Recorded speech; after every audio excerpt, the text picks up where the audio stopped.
Alrighty, welcome back to Superkickin It with Steven. That's right, Stephen A right here. The Greg one should be joining us from an undisclosed location. Perhaps it'll be the boil room. Perhaps it'll be a parking lot. Perhaps it'll be the steel cage. Perhaps it'll be Hell in a Cell. I have no clue. I don't know when he's going to join us as well. So we will soldier on, give you all the news and notes from the week that was in WWE and AEW, and we'll just kick it off the best way that we can, because that's all we do here at Superkickin with Steven. So hopefully you're tuning in right now on YouTube, catching this, and leave some comments, join the conversation. You can follow me right there. There it is, at Stephen A 1181. That's Stephen A 1181. I'm going to be looking out for when Greg joins us. Got some news and notes to kind of talk up first. So first up, let's just get to it. Tony Khan had a huge announcement using the term Forbidden Door to name the new kind of, special event that they're going to hold with New Japan Pro Wrestling. Obviously, people were so excited for this. This will take superstars from New Japan, put them up against AEW. I believe is the, kind of like a Survivor Series type. Probably nothing. It'll be interesting to see how the feuds come about. Will anything come out of the feuds afterwards? Will this just kind of be a one-off between guys? What matchups are going to happen? It is definitely intriguing. And, I think for me and Greg, I'm speaking for him a little bit, but we have mentioned that, there's a lot of New Japan guys we haven't even seen wrestle.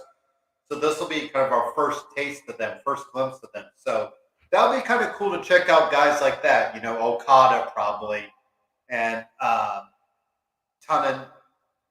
won't even try to say it, but New Japan guys that, we haven't had a glimpse into. So that's kind of the big news that was out there. I also was hoping, for Greg's sake, that we could talk this up, but LA Knight has been appearing on Dark Matches, promoting a new group. I believe it's, LA Knight Management, I believe is the name of it moving forward, or, something along those lines. The first name that he mentioned was Mace, who will now be known as Face. Don't ask me about the name, whatever, hey, at least he's getting a name change that can kind of break him out of the Mace aura. He had a suit on from the video that I saw, the taping, or the dark match. It looked like he is himself, Dio Williams or Brennan Williams, whatever his name is. So he will now be known as Face. But LA Knight speaking for him, and I still think we will see LA Knight wrestling at some point. I don't think they'll just use him as a manager. I think he'll kind of be that MVP role. I think he'll be used in tag matches, probably get some single matches here. There's another name that was just mentioned as well, Mansoor, who I think is really intriguing. I think WWE has really, just kind of thrown him out there, got his name out there. He was, a big name at the Greatest Royal Rumble, I believe it was, kind of showing off in Saudi Arabia. I believe he won a match at one of the Saudi Arabia events.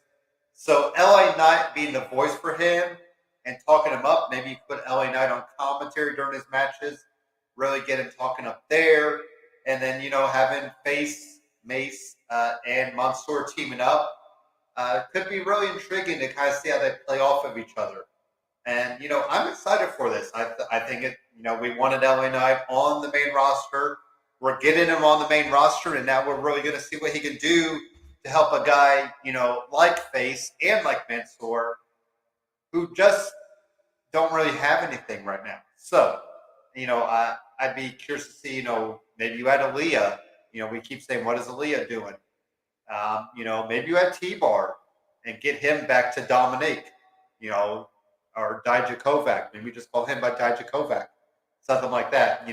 I know it's still kind of team up Retribution again, but both T-Bar and Mace really had something going then. So now's the time, to kind of put it all in the basket. I got Greg messaging me right now. He's got a few minutes, so we will just kind of keep rocking and rolling here. I'll give a quick commercial break before we get into the Raw talk.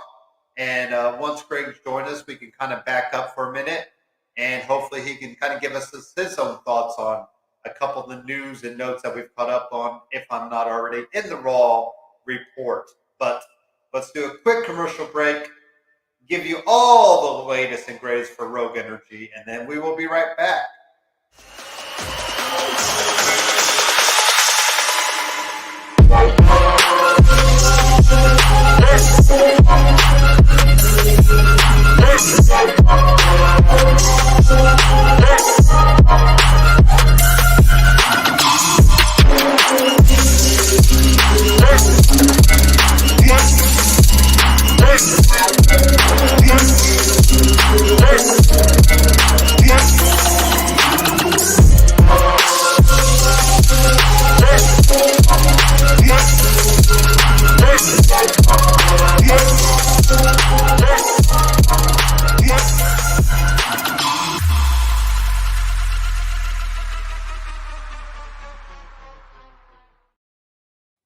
All right, let's get right into it for Monday Night Raw.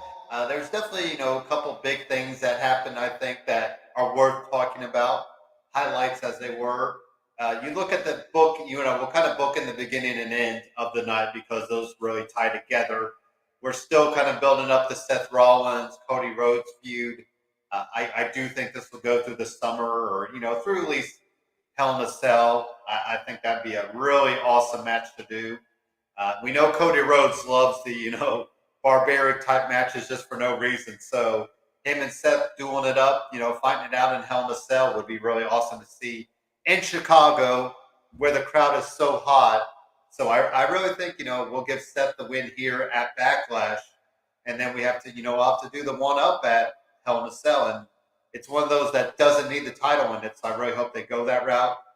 We had Seth Rollins cooking up a challenge for Cody, saying, since Cody was a surprise entrant for Seth, now it's only fair for Seth to give Cody a surprise challenger, which ended up being Kevin Owens. So all of a sudden, we got Kevin Owens coming out to his best friend, Seth Rollins' aid in a way, until he walked out of the match. And that was a count out. So hopefully we'll get Cody Rhodes and Kevin Owens again. With the actual finish, I think we're heading down that road at some point. But, for now, it makes sense. Kevin Owens doesn't, necessarily trust him. So, yeah. All right, Greg, just continue to update me on things that are happening. So, there we go. All right. Anyways, off topic. So, we had, Cody Rhodes defeat Kevin Owens by count out.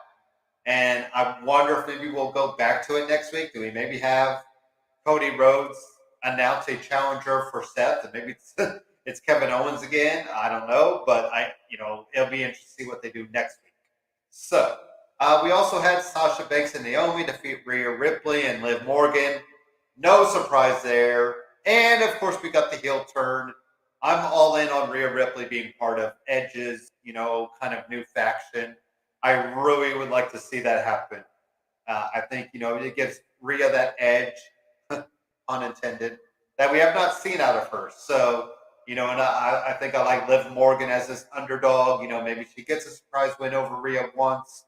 But hopefully Liv gets a good shine in the, Money in the Bank ladder match. I think last year was where it should have been her time, and she didn't win it. I'd really like to see her win it this year. But she's kind of my favorite right now, my personal favorite. I just think Liv deserves something for really stepping up her game.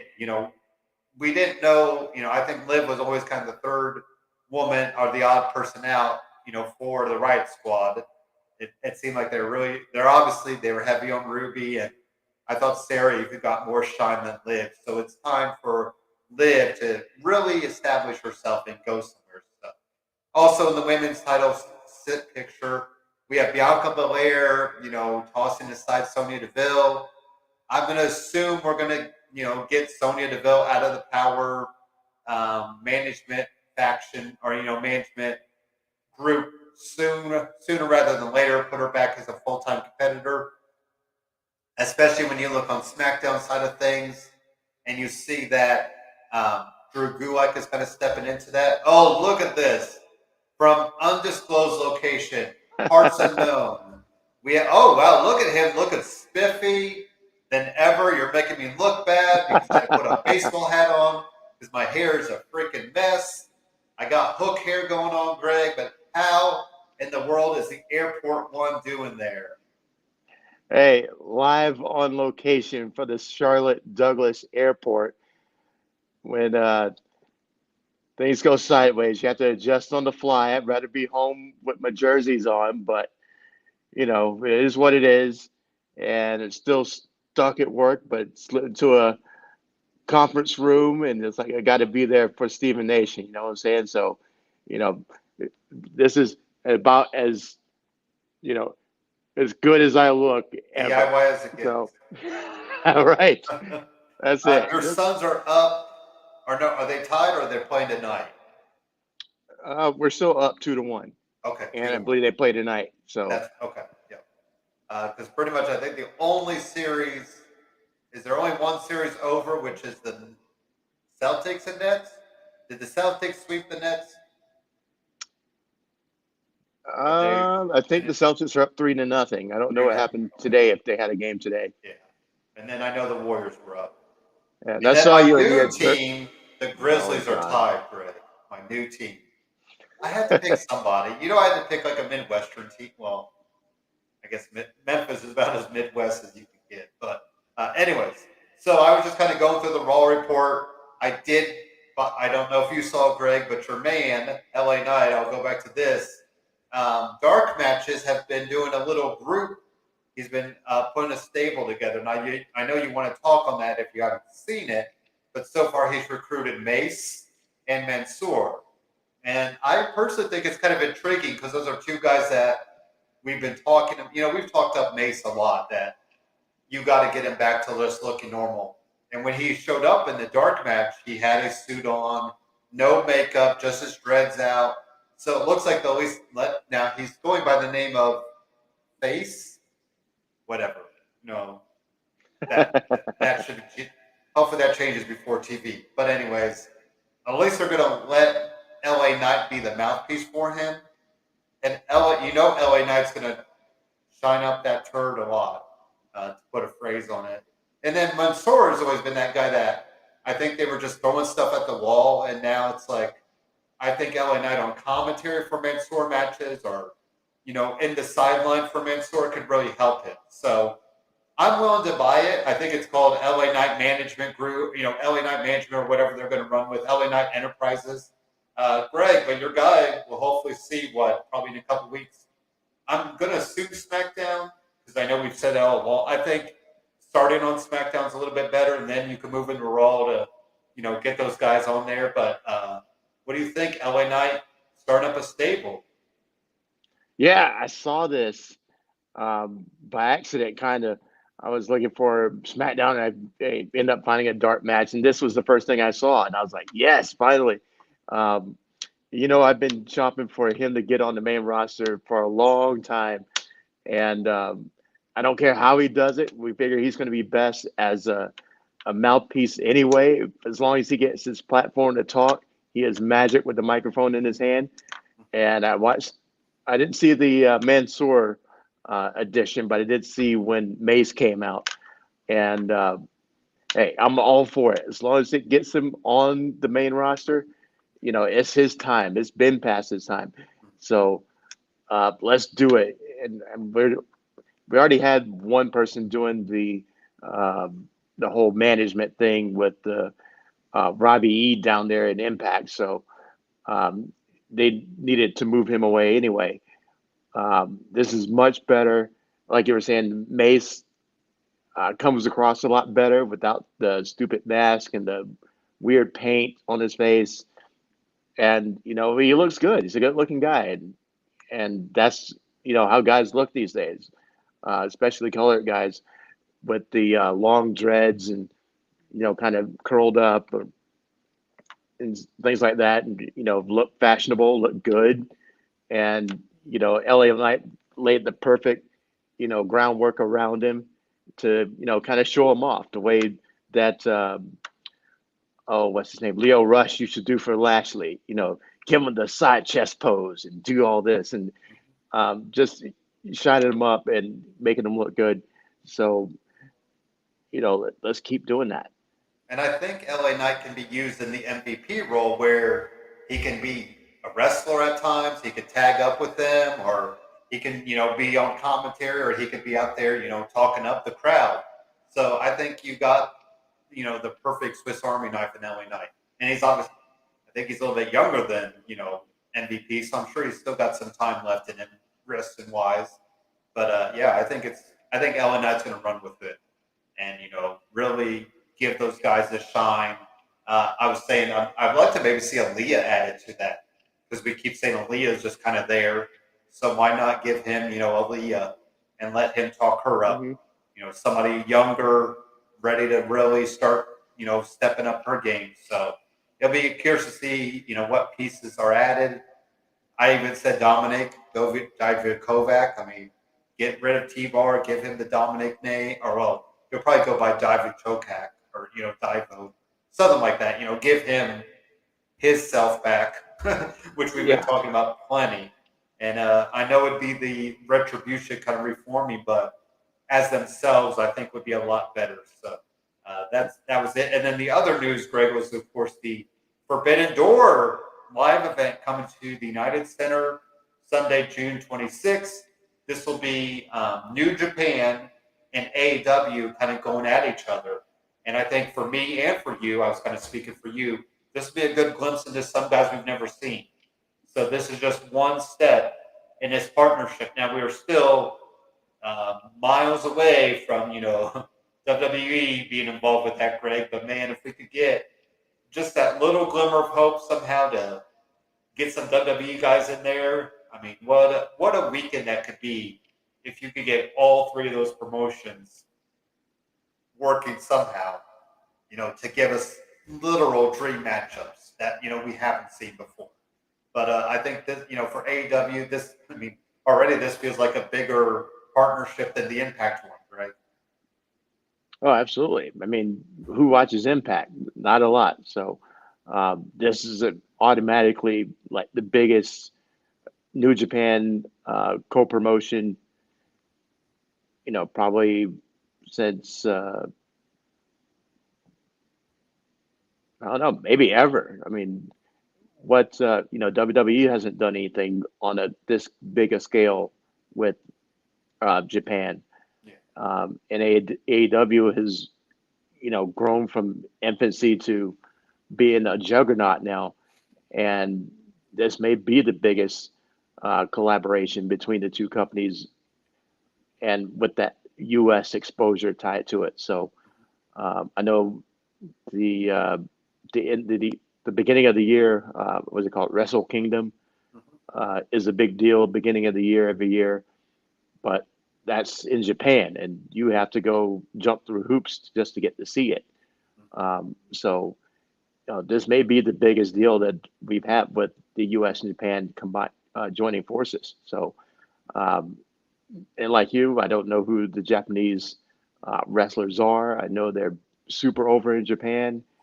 And we're hearing some of these names for the first time, like Ishii, and I don't know who Ishii is, but when they mentioned his name in that promotion, the whole crowd pops. So it's, the people knew who he was, and we've seen with Minoru Suzuki, the Japanese guys that have come over have made an instant impact. So I'm excited to see what this is going to lead to and how those matches go, because those Japanese wrestlers, their reputation precedes them.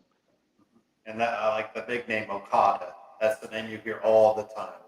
So I'm Yeah. really intrigued to see how he does. I'm going to assume it's kind of like a one-off, dream style matches. This guy versus that guy, and it should just be fun to kind of see how they book it, how it comes about. Uh, this is going to be right after not right after, but this will be a month after Double or Nothing. So you wonder if maybe Double or Nothing might have some surprise New Japan guys showing up to kind of kickstart feuds and stuff. So because Double or Nothing's been pretty big in the past,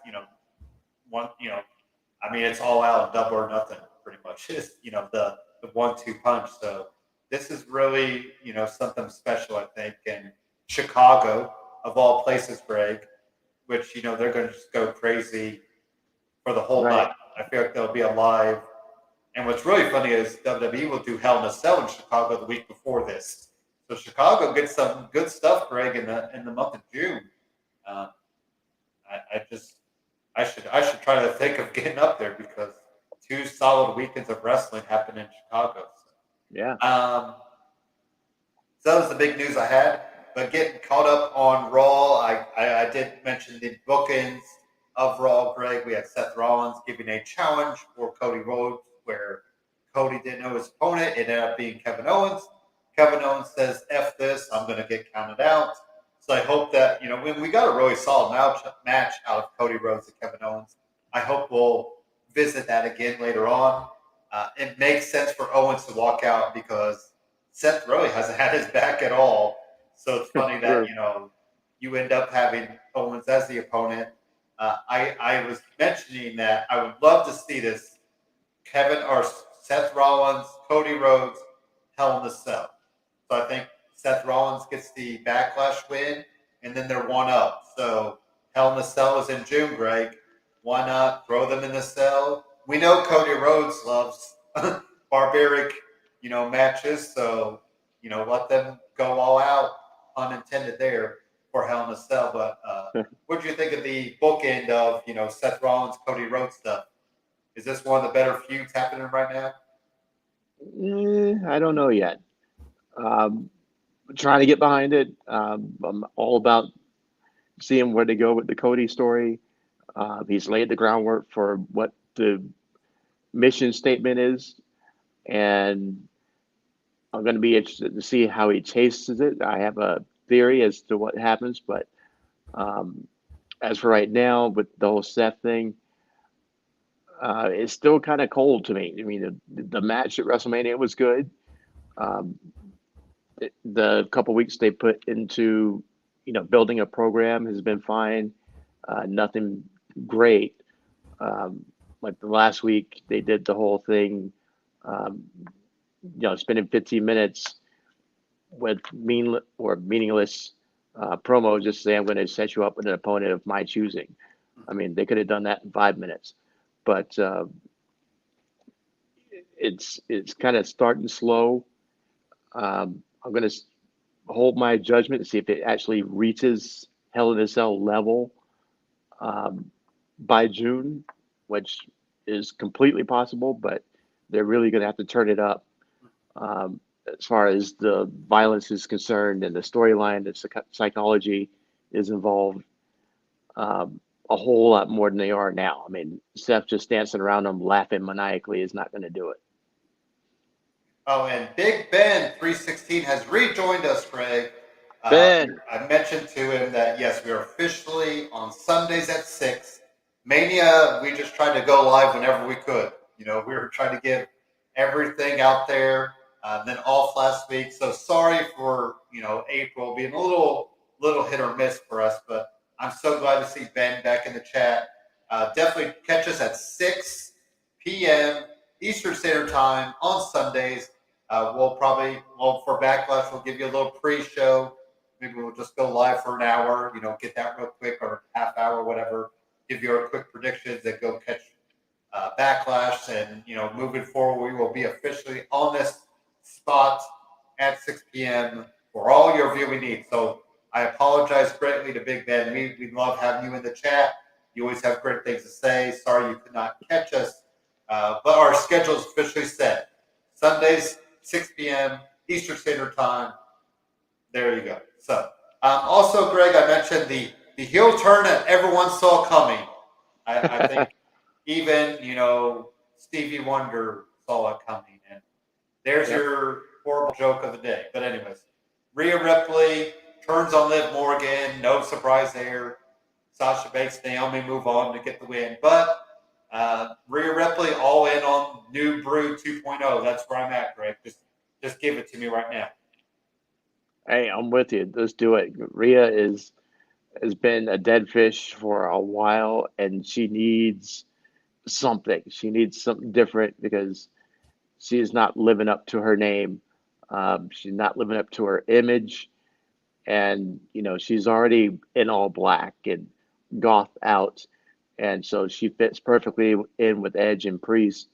Now just need to bring that part of her personality out, and then it will make sense. Having her coming up and being a baby face uh, while carrying that look across is just falling flat. And so this is the way to rebuild it. So I'm with you. Let's do it. Let's do it whole hog. Get her in the Edge click and let her be actually brutal. Mm-hmm. Yeah. Yeah. So some other things we're still rocking with Bianca Belair and Sonya Deville. Talk about random challengers for Bianca. I think, Greg, this all just needs to lead to Sonya out of power. Let Drew Gulak be the new assistant, management. I'm really intrigued by that. But, it's time for Sonya to step aside from the power trip. Bianca Belair takes her on. And yeah, I don't know if we'll see. I don't know. Is this a one-off for Sonya and Bianca, or is this going to be a feud, for the next couple months, Greg? Um, I agree. This is a way to get Sonya out of power because they've been talking those backstage segments that management's been talking about you, and I think this is finally where it's going to come to a head, and she's going to end up out. Apparently, she's ready to become a full-time wrestler again. So I think this is what this is leading to. You're no longer management. You're back to full-time competing, and then maybe there's a slot for Pierce Pierce's assistant. Mm-hmm. Um, but that's what it looks like to me is that she's ready to become a full-time wrestler again because they never really explained why she, uh, you know, Was went it? away from being a full-time wrestler. So, but regardless, it's about time for her to do it again. She looks good. Um, she's solid in the ring, and you know, we always, been saying that the depth is horrible. So, be able to add her to the mix would be great. And I think it was good for her. It expanded her character. From what we saw, it was just her in the ring, looking like a UFC fighter, and that's really it. Yeah. Maybe saying, "I'm going to knock you out." Like she really hasn't. So I think this is a good way to, give her that shine of Mike Time, and really, just building her character. Now, granted, Naomi, Greg, of course, should have been one to overcome Sonya. It is interesting how Sonya keeps getting paired up against certain people, if you've noticed, which I think is, very interesting in the booking there, Greg. But Veer Mahan, he won. Anyways, Ezekiel is not a liar, Greg, because that lie detector test that Chad Gable officially administered did prove without a shadow of a doubt that Ezekiel was in the right. So I think the most intriguing thing of all that was Gable Stevenson's name being mentioned, Greg. So I think we need to see him show up sooner rather than later. Is that what you're thinking too? Yeah. I mean, name drop like that for nothing. So, um, you know, I'm sure he's been, working out the PC and, getting his mind right, getting his body right. And, it's about that time. The Olympics are over. He's retired as an amateur wrestler. And looking at that guy, I don't see how you wouldn't excel as soon as you get into the PC and start doing the drills, start learning the matches, how to call a match, and et cetera, et cetera. So maybe that's a sign that he is closer to um, appearing on TV than we think he is. And, I and thought, working with Chad Gable is not going to hurt you at all. oh, Like Gable absolutely not. and Gable has the background that Stevenson has, so he's going to be able to talk him through what he needs to do. Right. And you know what, Craig? I'll say it. I'm still kind of intrigued by the Ezekiel stuff. I just love that he's just so all in. I don't know if you saw it too, but there was a picture. Obviously, it's Photoshop, but it was Elias and Ezekiel hanging out, like holding each other. So I thought that was pretty funny. But Street Profits showed a little more edge, Greg, and saying, "I wonder who would have turned on the Usos music." So maybe we are getting little by little notches of the Street Profits turning. And now what's weird is it's going to be the unification match. Maybe the Street Profits cost them that, and they won all the gold. But we're seeing that heel turn slowly but surely. With RK Bro so over, it makes sense to give the Street Profits the heel side and let them almost go the New Day route and see what they can do as heels. Absolutely. And I've been calling this for the last couple of weeks because you saw the hints, and now we get a full blown, heel move, queuing up, a adversary's music to distract them and get in the distraction pin. So I love it because I need something different from the Street Profits. They need that, extra edginess to them. So they're not just, a goody two shoes tag team, and so they actually have some, bite in their bark. So this has been a long time coming, and I think heel Street Profits could be as great or even better than when the Usos went from being that same type of happy-go-lucky tag team to wearing just the all black and white and, injuring their opponents and, showing how vicious they were. So I'm all for the Street Profits doing the same thing, and it looks like that's what we're going to get. And using those heel tactics to win. Maybe not necessarily vicious, but just being snarky about it almost. So. And Right. Greg, next up, looks like I've already can check off one of my year. I thought I called this for year-end prediction, if I remember right, but I said Austin Theory would be United States champion at some point. Boom! I've already got it right.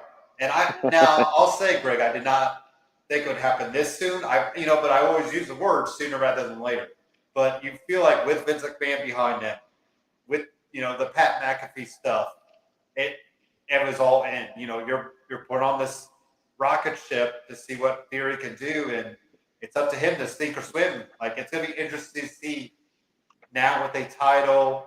I think we'll ease back on Vince because now he has a title. So here we go, Greg. Austin Theory.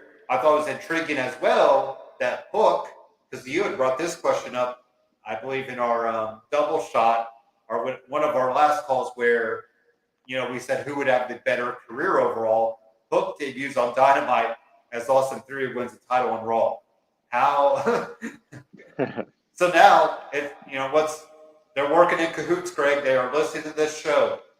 WWE Right. and AEW, Tony Khan and Vince are sitting together in Vince's boardroom with the dinosaur head in the background, and like, you gotta check out Superkickin It for ideas, because I thought it was very intriguing that Theory wins the title on one night and we have Hook debut on Dynamite. But Theory, United States champion, Greg, what about it? Yeah, I'm torn on this one because I hashtag justice for Finn for a long time. It looks like it finally paid off. He got his championship. He got some shine on him, and then almost just as quickly, it's already gone. He's already lost his belt. He's already taken L's to Theory, and the ship looks like it's sunk. So. Um, it paid off, and I haven't figured out what the time lapse is as far as how much return I get on the investment. But you know, I throw back up the justice for Finn because I think he should have had a much longer title reign.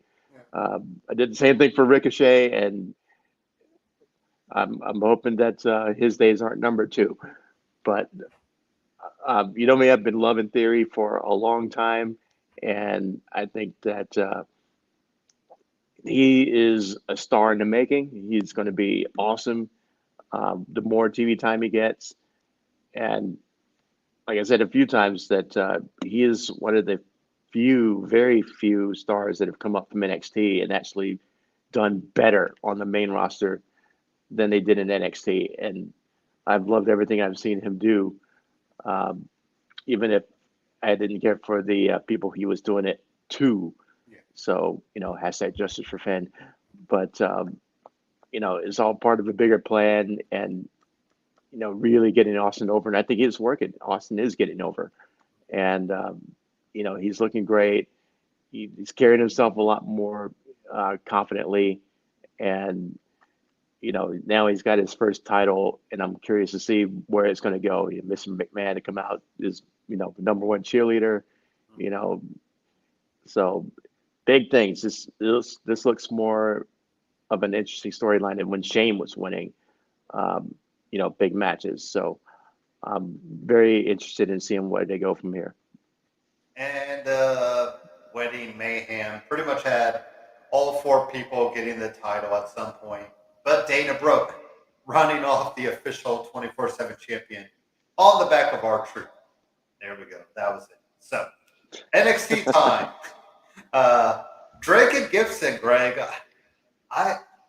They lost, and then they did an exclusive where they said, we just don't know if it can be anymore. I kind of wonder if they're on the chopping block because Legado beat them.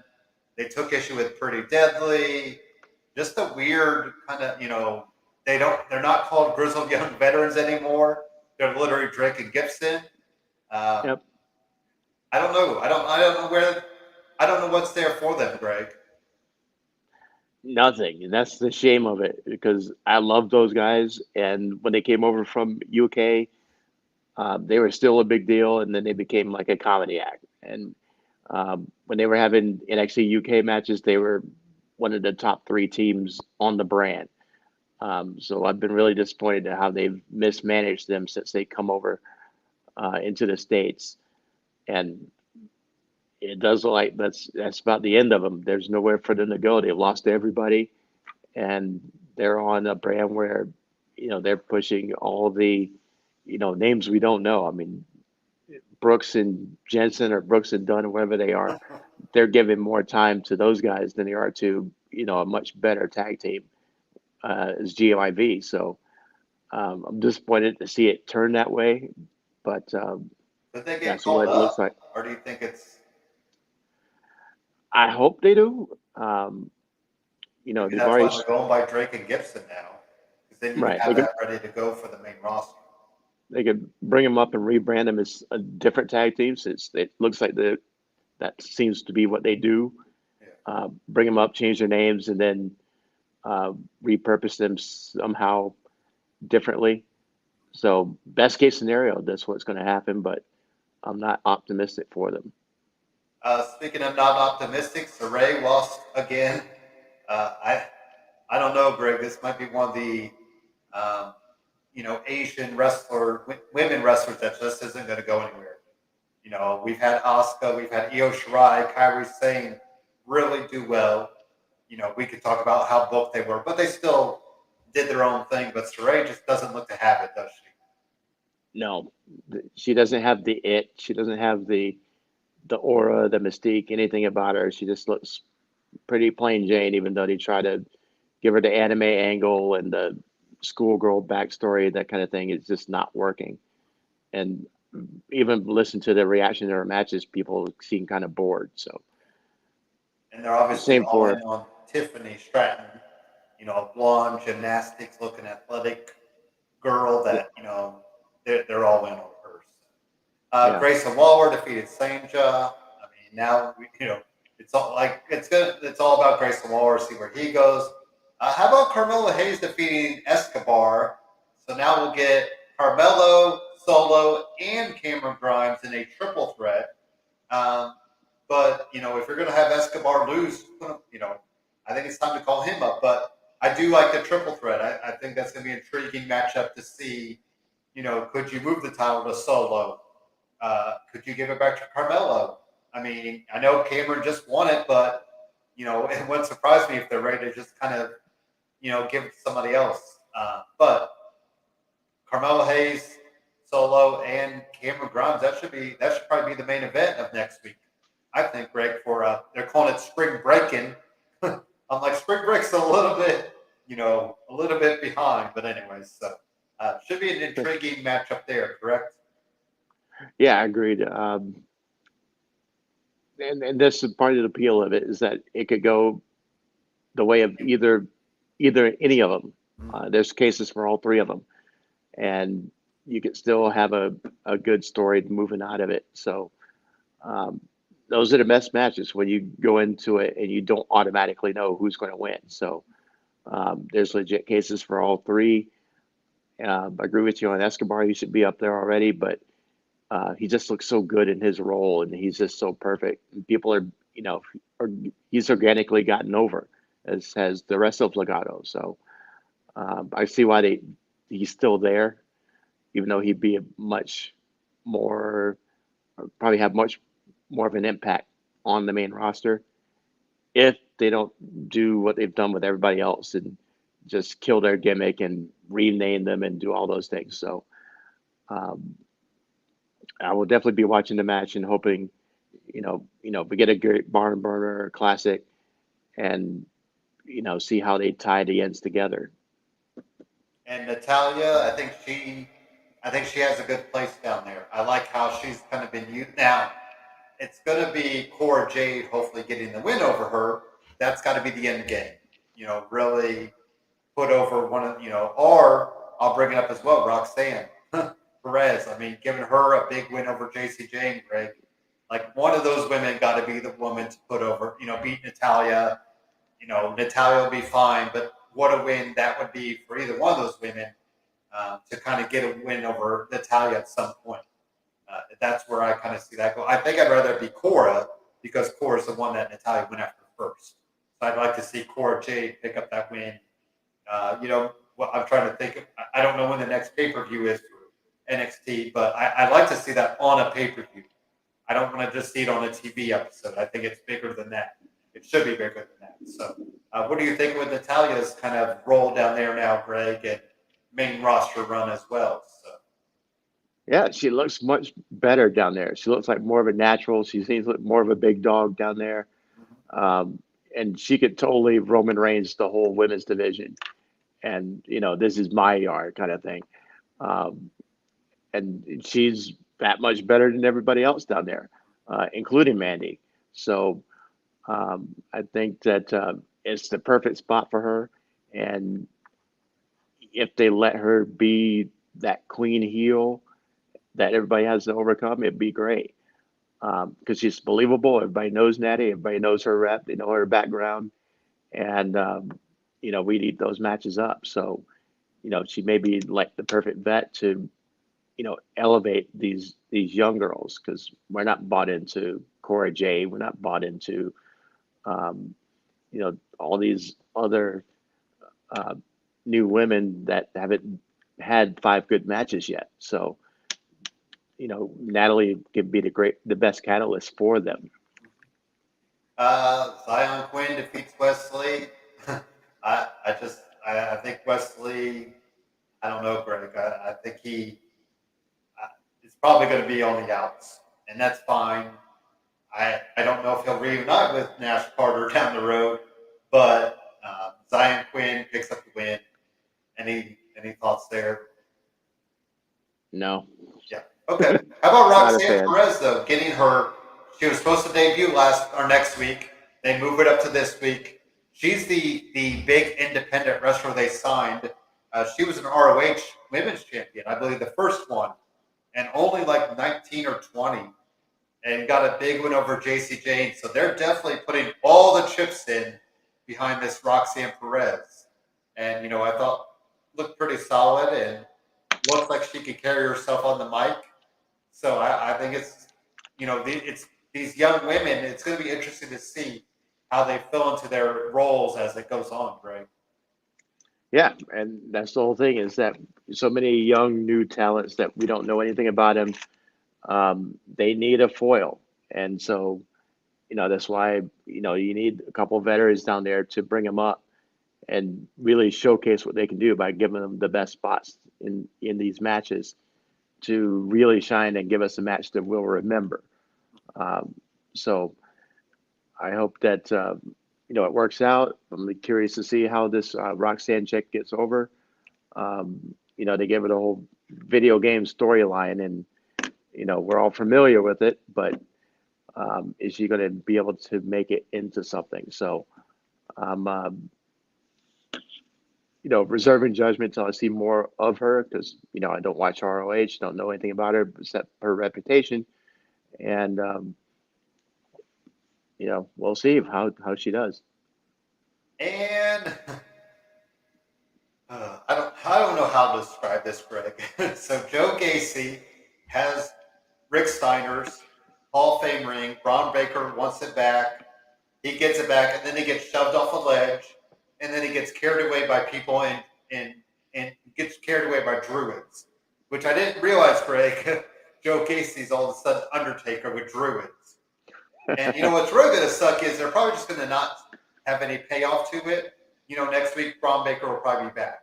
Because I thought Kane was abducted one time too by somebody, and then they just like had him back the next. Or Kane did, or he got taken by Bray Wyatt, and then he was back the next week. So if you're going to play this off, then you've got to have Braun Baker like hidden somewhere or something like that. And then he breaks out the week after. Like you can't just have Braun back next week, can you? Yeah, it's very interesting, and it's very it felt fiendish to me. But Joe Gacy isn't like that's the thing. Like they're just I think they're trying stuff with Joe Gacy and see if it sticks.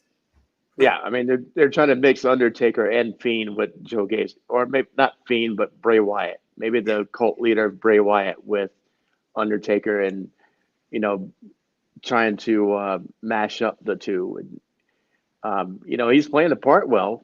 I don't know where the gimmick's going to go with the druids and things like that. I like the aesthetic of it. It's different. It's something we don't see in NXT. But like you said, where's the payoff? Are we going to get, him morphing into this more, sadistic, evil character, or is just this kind of a one-off type of thing? So, they're walking a fine line here, because, you're slowly walking on other people's gimmicks here, and that can be your downfall just as quickly as can be your way to the top. Well, I think it would have. I think the fall was fine, and you just end it there. You just go off the air and let us see the image of Braun Breaker laying on the ground, not getting carried away by druids. I mean, essentially, because they've never once shown Joe Gacy as that. Or at least have Harlan. If Harlan's the one guy that carries him off, okay, I can understand that, because Harlan is his minion or whatever. But all of a sudden we have druids involved. We're just so. Well, that was NXT. We'll get to some SmackDown talk real quick. I'm trying to be cautious of your time frame as well, Greg. So some of the stuff, I guess, we'll kind of hit the big hits. I said I'm intrigued by Drew Gulak, Greg, being involved with the Ronda Rousey Charlotte Flair. I think it's giving a little. I think it's adding to it in its own way, because I know Drew Gulak is a submission specialist. Like that was his independent scene. That was what he was all about. So it's awesome that Charlotte and Ronda get to do their submission on it.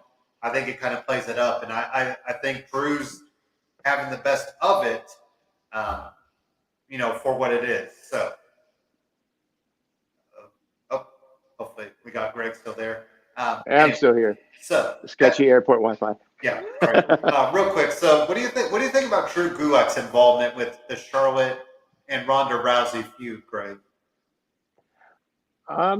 Different wrinkle, and we're playing with some ideas, but the Charlotte and Ronda angle needed something different anyway, because we saw the build up to their last match, and it was a fine match for what it was, but it lacked the oomph that they had when it was those two and Becky going tooth and nail every week, and everybody was down for it every second of it.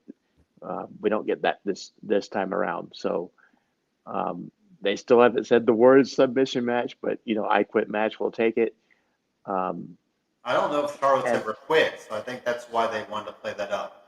Like we know true. technically she submitted, even though they haven't technically mentioned that. But I think the fact that she's never uttered those words, that Hmm. could be a bigger deal for Ronda to get the win. Right. And it's not just Charlotte. It's like Ronda has never said I quit either. Exactly. Okay, Um, yeah, that's right. and given Ronda's reputation and her, mixed martial arts background, she's a huge crossover star. And a lot of people who watch WWE today probably were watching Ronda Rousey when she was dominating the UFC and dominating Strikeforce. Or, if not all of it, at least a portion of it, because there was a while that Ronda Rousey was the biggest name in sports, period.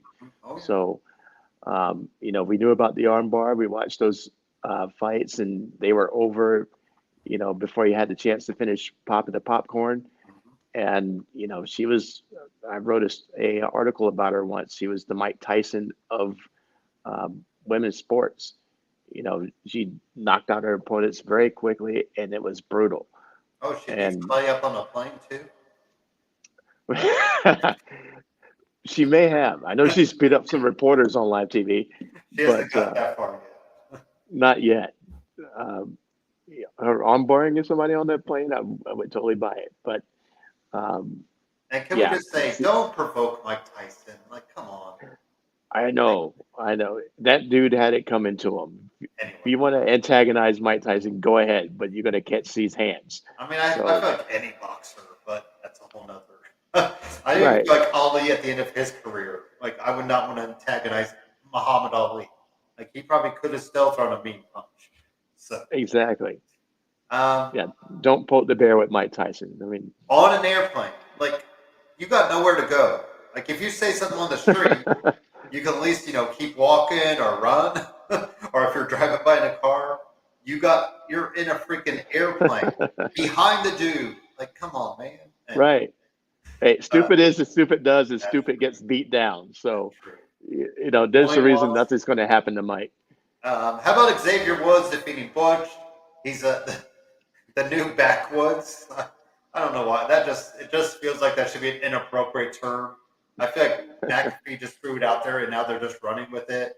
But then Butch just runs away from the Fight Club and now they have to find him. I don't know what they're doing with that, but anyways. So, um, anything there, Greg, or nothing? No, it's kind of a boring storyline. You think it would be better with the New Day and the fight night crew, but it's kind of bleh right now. So one 5-star match, and we're thinking of it differently, but they haven't got to that point yet. So um, we'll see. This is all part of the process of you know getting Butch and Ridge Holland over, and until they are, these matches are going to be kind of lackluster because they have to groom these guys, get them wrestling the style correctly, and um, developing that trust in each other. These Yeah. guys they're not green, but they're still new to the main roster scene, and um, we get used to seeing a certain type of match when the New Day is in there and when Sheamus is in there. So it's going to be a process, but Well, essentially, you it's, know, it's all about Big E. Like he's got to come back, healthy and get his revenge in a way. I think that's what's missing. Big E being part of it. So Gunther picks up the win. Nothing to really talk about there because he just beat up Teddy Goods, who's a local guy. I saw he put out a tweet saying he was on SmackDown. But anyways, Riddle defeats Jey Uso. The other thing I want to talk about, though, real quick, Craig, is Natalia and Shayna Baszler next champion or next contenders. Because we got nothing. We got no women's tag teams right now.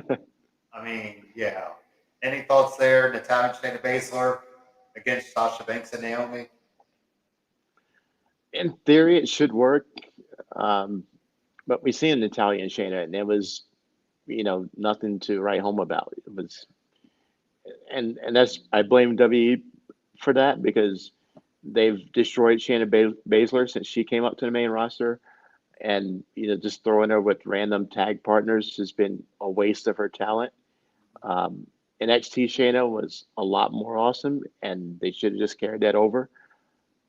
So when you put Natty and Shayna together, it doesn't look that great because of what they've done to Shayna up to now. And, you know, Natalia for being, um, looking like a big deal now on the NXT. She's, always been kind of a, I'm going to say comedy act, but pretty close to it, with the boat thing and, um, Well, if you using want a her tag to get team other partner girls for over. Shayna, give her Ronda Rousey. I mean, Right. that's where we need to go. Like that. That's yeah. And I think now I don't know, Ronda and Shayna cutting promos together, Greg, might be. I might want to watch paint dry more. But maybe them working together and having that familiarity would help them feed off each other. But yeah, I'd be kind of scared to see Ronda Rousey, Shayna Baszler tag team promo. Very good point.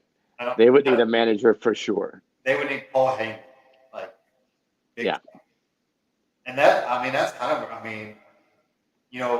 think I'd almost go. I would love to see like Heyman and really help Ronda. I mean, Ronda. I think this. Heyman would really help this feud with Ronda and Charlotte.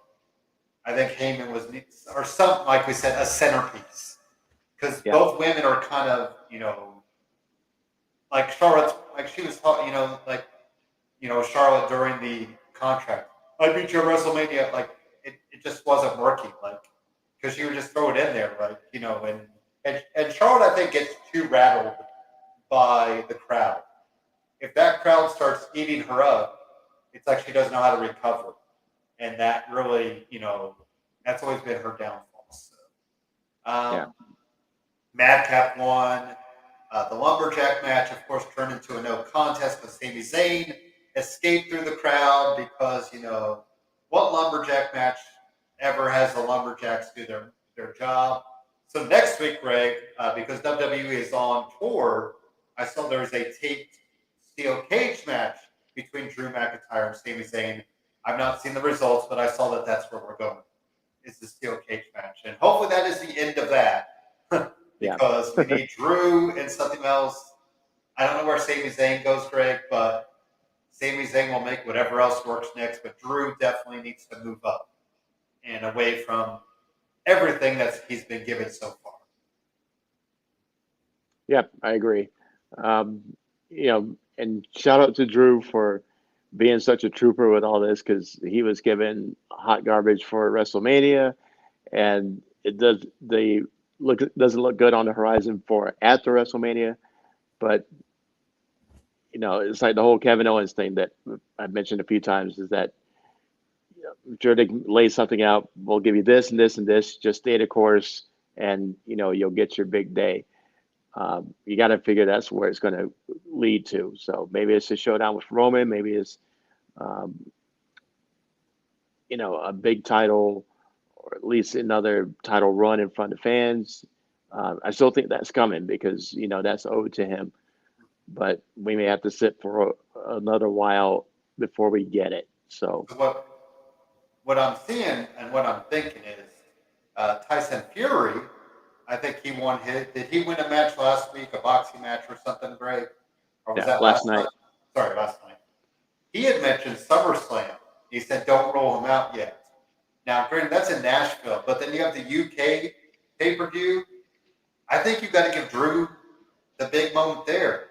And and Tyson Fury is a pretty big superstar in the UK, right? So, I don't know if it'd be for titles or anything, but if you're going to do a big event in the UK, I'd like to see, European guys close it out. As much as I love Roman, and Roman probably deserves every main event done, but if you're going to be in the UK, why not give us, some sort of big matchup between two, you know, horses.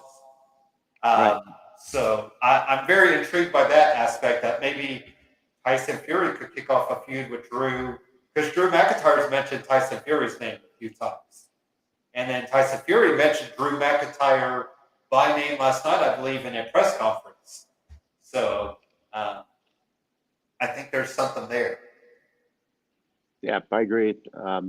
He had won the match, and then he alluded to the fact that he might be retiring. So um, that probably kind of fed into that type of talk and speculation. So it would make sense if he's, done with boxing. He's pretty much killed everybody. So there's nobody left for him to fight. He's made bags and bags and bags of money, and he can sit back and do whatever he wants to now. And I'm sure Vince would be willing to give him a couple more bags, if he wants to headline a UK event in August. So, where are you at time wise, Greg? Because I was going to ask your last call question because I'm very curious about your answer. Do you have a minute? Yeah, I can get last call in real quick. So let's get to your last call because I'm curious what your best non-bloodline storyline in wrestling is currently. Because this was your personal question. So I would love to hear your answer first, and then I'll give mine real quick. My favorite bloodline or non-bloodline storyline in wrestling, and that's why I said it, because first yes or first answer will be the bloodline. Um, but I am so down with the Blackpool Combat Club, and these matches have been amazing. And shout out to Moxley and Wheeler Yuta because that match took number one on my favorite match of the year. Sorry, Joey Janela and Matt Cardona, you guys have bumped to number two officially. You had a good run, but holy crap, that match with Yuta and Moxley blew the doors off. And that got me in. And those trios matches they've been having have been excellent. They're alluding to other people that they may be interested in adding. And so just the fact of who are they looking at now? How will this whole thing look at the end of the year? This has a lot of long-term legs on it, especially with Regal in there, Moxley, Danielson, Yuta, whose rocket ship is officially on his back now. And, this may be like a new NWO thing happening right here. So I am super into it and seeing who the new additions are going to be, because every match you figured they're going to be looking at one of the people on the other side as somebody we could be adding to this. And so it's going to take another epic match to do it, I'm thinking. It wasn't lost on me that Yuta's new gear looks to be his name splattered in blood. So, and as a send up to that match he had with Moxley. And yeah, I think there's more of those matches on the horizon with, guys that we are into, but it's going to be that star making performance like we have with Yuta. So is it going to be Garcia? Is it going to be the guy from Cody's old group, Lee Moriarty? Yeah. Guys that we didn't expect, or are they going to bring in other stars? Cesaro going to come in? Tons of legs on this story. So I am super into it, and I'm excited to see if this turns into be like a modern day NWO. Well, I guess with them too, like, what faction can you throw on the other side of them? Like, do you do a heel faction? Do you do a face faction? They're now, and then of course you have the blood and guts match that you could bring back. Well, Yep. We haven't had in a while. You know, I don't know. I almost wonder if like FTR and maybe two other guys somehow, Greg. Then you kind of do, or FTR and a partner somehow going against them. That could be something because I'm sure FTR wants to do some, hard-hitting, violent style match. So that is a very good answer. And you probably have caught on to mine, but you know what? I'm going to go with Drew Gulak. I just think there's something there. I know it's new, but he's always had something about him. The PowerPoint stuff he was doing, Greg, like the cruiserweight stuff he was doing. He just makes whatever he's given work. And, he's obviously mic-wise, I think he fits. So him as a, assistant to, maybe you play like The Office where like Adam Pearce will be like, you're not assistant to me, you're assistant to the manager or something like that, where he has to keep talking, doesn't necessarily talk him down, but, holds him in line. And Right. I'm really intrigued by Drew Gulak and what he'll do beyond the ring. And I think that's something because, we know what he can do in the ring. Now it's to see what he can do as a man, as something else. Because who knows, maybe that could lead to him being a manager for somebody or him getting more time back in the ring, like Sonya. I mean, it could work out. So, and I know it's kind of recency bias because it just happened, but there's just something about him that I just really think he's like the Sami Zayn. Like Sami Zayn makes anything work. Right. So, that would be an pairing I'd like to see happen. Sami Zayn and, Drew Gulak kind of working together. But the BCC, as they call, that's definitely, they're the hottest thing on AEW right now. And, there's not, maybe Adam Page reunite with the Young Bucks, Greg. I think that could, give you that feel-good moment. And maybe there's our, Young Bucks with Adam Page back together against Blackpool Combat Club could really be that blood and guts match that we could see at Double or Nothing and really give you some good vibes. But all right, well, I will let you get going so you can head off, Greg. But I appreciate you jumping on, and hopefully next week you could be live from your usual spot with your Suns gear rocking. Because I'm sure by then they will be moving on to the second round. We'll check in on them tonight, and I'll get caught up on AEW real quick, and we'll call it a show today. So, but thanks for being on from the airport, undisclosed location. Yes, sir. And yeah. Hey, absolutely. It's a Steven Nation to turn up and turn out, even if it's with a 3-piece suit on. Not, I'm William Regaling it today. You are. But yeah, so every now and then we'll do the commish mode and GM this thing. But yeah, back in the athletic gear next week, and we could go to full 2 hours. But I will be taking notes on AEW and ready to load you up on lots of takes next Sunday. So. Love the new time slot. This is just a anomaly as far as being stuck here today, but looking forward to a lot more fun Sundays. So, life in the airport industry. Right. It's always a fun one. So, well, glad to have you on, Greg. Let's get caught up on AEW real quick as you head off. Give the people a quick commercial break so we can get caught up on AEW, and then we'll get going.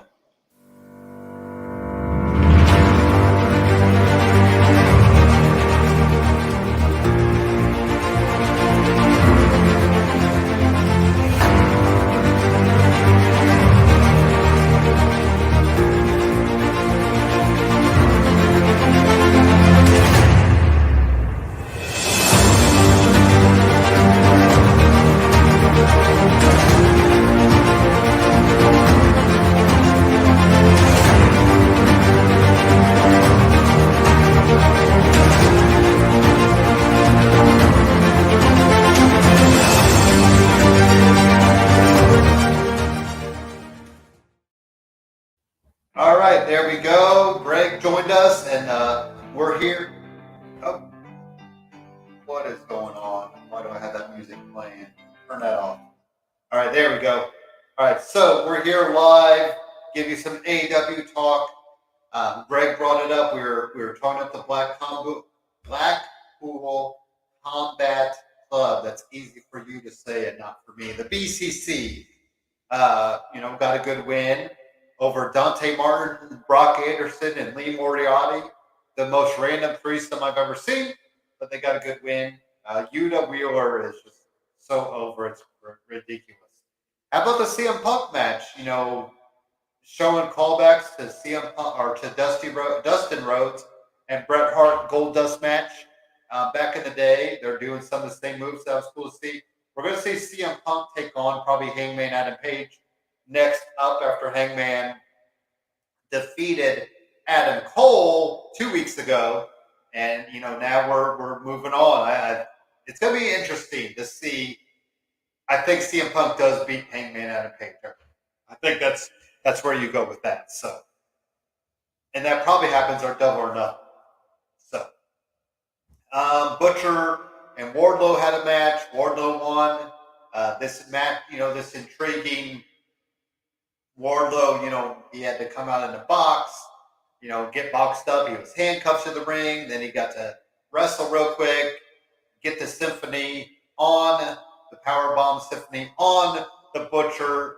He was a little struggling there a little bit, but he got him up the next couple times with it. I mean, the Butcher's not an easy guy, and it's going to be intriguing to see him hold up Lance Archer as well for that. So, my surprise of the night has to be Kyle O'Reilly pick up the win, and we also saw Adam Cole pick up a win on Rampage in the Owen Hart Cup qualifier. Could we see Adam Cole and Kyle O'Reilly go at it? I don't know. So Hook picks up the wins. We had Hook picking up wins. We had Britt Baker pick up a win. And then Darby Allin picks up the win over Andrade Idolo. I'm a little conflicted about this. I've been talking up Darby Allin picking up wins so much. I think Darby Allin needs the singles run that we want and, needs to pick up these type of wins. But then Andrade kind of needs it as well. So it's really, I don't know. What is the end game for Andrade? Where can he go? Because I feel like he's on that cusp of either being irrelevant or could be really relevant. It's just a fine line. So that's kind of my quick and dirty, AEW stuff there. Also, we saw Eddie Kingston win. Lance Archer won. Jade Cargill beats Marina Shafir. The problem, Jade is 30-0. I wonder if you're going to get to 50-0. And then does somebody beat her? That's probably the end game there for Jade. So kind of the quick and dirty, AEW talk. I think I want to let Greg get back with it next week and, give you all the love that we have for, AEW as we build into Double or Nothing. So good stuff there. Hopefully you enjoyed this week. Back at 6 o'clock. Big Ben, hopefully you join us next week at 6 o'clock. Remember, we're officially on Sundays at 6 p.m. Eastern Standard Time. And, we'll just keep this moving forward. Like we said, we could do some pre-show for you when there's a Sunday pay-per-view. We might have to go live on Saturday night if there's a Saturday night pay-per-view. But we'll just give you what we can. And we will definitely let you guys know ahead of time what's going on. If you want to be part of this show, definitely get in touch with me, Stephen A, 1181. I believe Just Outside is right here on the network as well, right after me. And let's keep the talk, keep the chatter going. And we will end the show right there.